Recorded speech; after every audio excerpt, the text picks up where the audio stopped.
यही बात समझाना चाह रहे हैं कि आप एक ही परीक्षा के लिए अलग अलग पेपर नहीं ले सकते।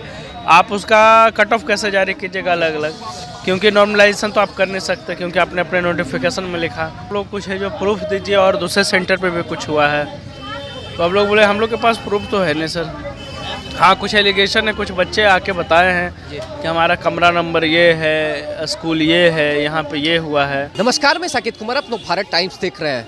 17वीं बीपीएससी परीक्षा को रद्द करवाने की मांग को लेकर लगातार अभ्यर्थी आज 14 दिनों से गर्दनीबाग धरना स्थल पर धरना दे रहे हैं। आयोग और सरकार से लगातार मांग कर रहे हैं कि जो एग्ज़ाम लिया गया है उसे रद्द किया जाए, लेकिन आयोग अपने फैसले पर अडिग है।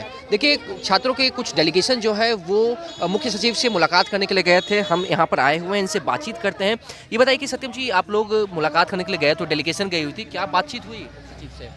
डिटेल में बताओ, शॉर्टकट में। नहीं, डिटेल में जानना है। हाँ, तो जब गए अंदर तो बापू परीक्षा परिसर की बात हमने उठाई प्रमुखता से कि सर वो करीब करीब है ना 30 सेंटर के बराबर है सर जी। और 18,000 विद्यार्थियों की कैपेसिटी का वो एक जगह है। ये 18,000 विद्यार्थी कहने का मतलब है कि पीटी का जो है उसके रिज़ल्ट का 90% है सर। तो ये बात को आप समझिए। तो उन्होंने बोला कि आप लोग कुछ है जो प्रूफ दीजिए, और दूसरे सेंटर पे भी कुछ हुआ है तो हम लोग बोले हम लोग के पास प्रूफ तो है नहीं सर। हाँ, कुछ एलिगेशन है, कुछ बच्चे आके बताए हैं कि हमारा कमरा नंबर ये है, स्कूल ये है, यहाँ पे ये हुआ है। तो उन्होंने बोला कि ठीक है, अगर वैसा कुछ है तो हम जांच करवाते हैं। बोले सर आप जांच करवाते रहिएगा, जांच बिल्कुल कीजिएगा, है ना, जांच में क्योंकि पता तो चलेगा ही। लेकिन हमारा जो परीक्षा जो कैंसिल होना है, जिस बात पे हम लोग अड़े हुए हैं, वो परीक्षा इस बात के लिए कैंसिल होनी चाहिए कि बापू परीक्षा परिसर में आप कैंसिल करते हैं और 18,000 बच्चों का फिर से एग्ज़ाम लेते हैं, जो कि टोटल 90% है रिज़ल्ट का।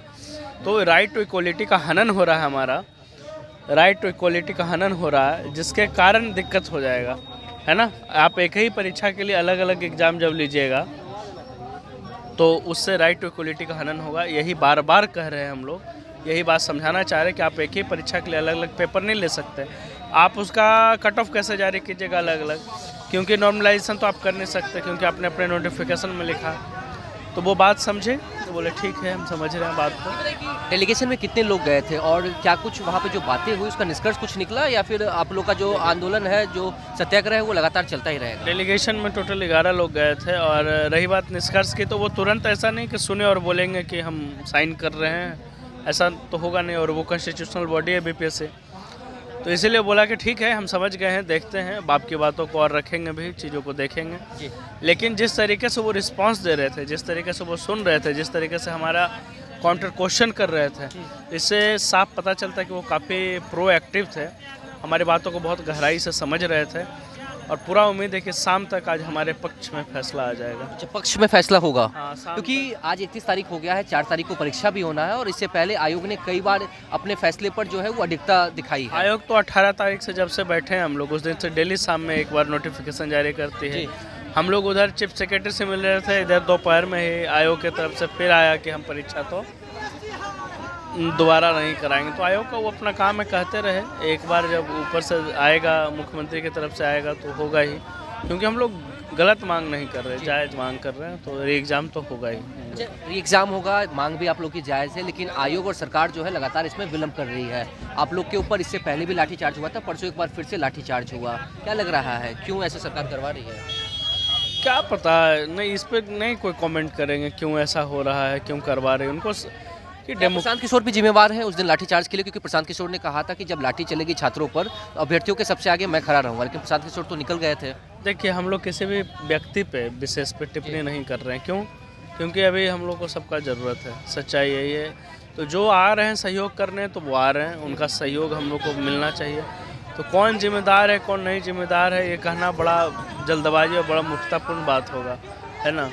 तो हम लोग किसी को जिम्मेदार और ना जिम्मेदार ना मानते हैं। हम लोग जो भी चीज़ के लिए हम लोग खुद जिम्मेदार हैं, हम, क्योंकि आंदोलन ये हमारा है, किसी पार्टी का नहीं, किसी भी पार्टी का। काफ़ी शिक्षकों को, नेताओं को आप लोगों ने यहाँ से बहिष्कार भी किया है कि वो लोग आ रहे हैं, हाईजैक कर रहे हैं। नहीं। गुरु रहमान हो, खान सर हो, प्रशांत किशोर का भी अभ्यर्थी परसों काफ़ी विरोध कर रहे थे। तो बहिष्कार कहाँ किन्हीं का विरोध कर रहे थे? जैसे यहाँ 11-12 दिन से भूखे प्यासे सब बैठा हुआ है, अब कोई 2 पूड़ी खा रहा है, कोई लिट्टी खा रहा है, तो एक तरीके से वो भूखा प्यासा ही है ना। तो प्रशांत किशोर का परसों एक वीडियो वायरल हुआ था रात में, जिस तरीके से लाठीचार्ज के बाद वो यहाँ पर आए, अभ्यर्थियों से कुछ बहसा बहसी उनकी चल रही थी, कुछ कम्बल की बात कर रहे थे। देखिए, सच्चाई है उन सब चीज़ों में? तो देखिए क्या है कि बच्चे भावुक हैं, बच्चे इतने दिन से लगातार बैठे हुए थक गए हैं। जी। तो कोई भी आएगा, कुछ हल्का फुल्का भी उनको लगेगा कि मेरे विरोध में चीज़ें जा रही हैं तो वो अपना आवाज़ उठाएंगे, उसमें कोई दिक्कत नहीं है, कोई गलत बात नहीं है। बिल्कुल हम लोग अपने तरीके से आंदोलन चलाएंगे, हम लोग के आंदोलन को कोई कंट्रोल नहीं कर सकता, कोई भी व्यक्ति हो, कोई नहीं एक कंट्रोल सवाल रहेगा, आपने कहा कि शाम तक निष्कर्ष निकलेगा, निष्कर्ष पूरी तरीके से पॉजिटिव आप मान रहे हैं, आप लोग के पक्ष में होगा। अगर ऐसा नहीं होता है और 4 तारीख को जो एग्ज़ाम होना है, आगे की क्या रणनीति होगी फिर? तो हम लोग हो सकता है आंदोलन भी जारी रखें और कोर्ट का रुख भी फिर करें, क्योंकि अब तो जो जहां सबसे हाई कमान के पास पहुंचाना था पहुंचा चुके हैं, तो हम लोग ये दोनों रास्ता अपनाएंगे। यहाँ से कोई और साथी जो आपके साथ में डेलीगेशन में गए हों? टोटल 11 लोग गए थे, लेकिन अभी वो सारे लोग हैं नहीं, थोड़ा आराम वगैरह करने गए। अच्छा, ठीक है। आप बताइए कि कैसे देख रहे हैं, क्या लग रहा है कि जो डेलीगेशन टीम गई थी, आप लोग के पक्ष में फैसला आएगा? जी, सरकार का जो प्रेस रिलीज हुआ है हमारे, तो वो तो पॉजिटिव लग रहा है उनके लास्ट वर्ड से। तो हम लोग को तो यही फर्स्ट डे से यही आशा है कि मेरा दूसरा दिन हो जाए, फिर दूसरा दिन हुआ, तीसरा दिन हो गया।